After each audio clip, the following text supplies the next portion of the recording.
সকালবেলা থেকে টিফিন থেকে ভিডিওটা শুরু করা যাক। তো সকালবেলা সাদা আলুর তরকারি আর লুচি করেছিলাম। যেহেতু ও আমাকে আগের দিন বলেছিল বাপের বাড়ি চলে যাবি, আমার জন্য সাদা আলুর তরকারি আর লুচি করেছিলাম। আমি ঠিক আছে। তো প্রায় অনেক দিনের জন্যই বাড়ি যাচ্ছি না, তো সবার মনটা খারাপ। তো তারপরে আমি মার জন্য বসেছিলাম। মা আর আমি লুচি, মানে ওটা তো আমি প্রত্যেক দিনই একসাথে টিফিন করি, দেখেছো। আমি আর মা টিফিন করে যাই, পিসিও আজকে চলে যাবে। তারপরে আমি টিফিন করে নিচ্ছিলাম। তারপরে দুপুরবেলা রান্নাটাও বসিয়ে দিয়েছিলাম। যেহেতু আজকে চলে যাব, সবার মন খারাপ, আমারও মন খারাপ। মানে আমি না ভাগ্য করে একটা শ্বশুরবাড়ি পেয়েছি, জানো তো। এই 9টা মাস আমি কোনো দিনও আমার বাপের বাড়ির কথা ফিল করতে দেয়নি, যে একটা প্রেগনেন্সিতে অনেকের অনেক রকম কষ্ট হয়, আমার কোনো কষ্টই ছিল না।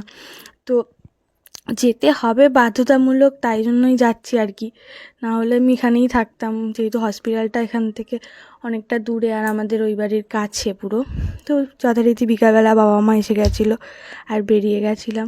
তো মানে আমার এতটা কষ্ট হচ্ছিলো সবাইকে ছেড়ে আসতে, তো কী বলবো। আর ওই জন্য আর অর্ধেক ফুটেজ নিয়ে নিই।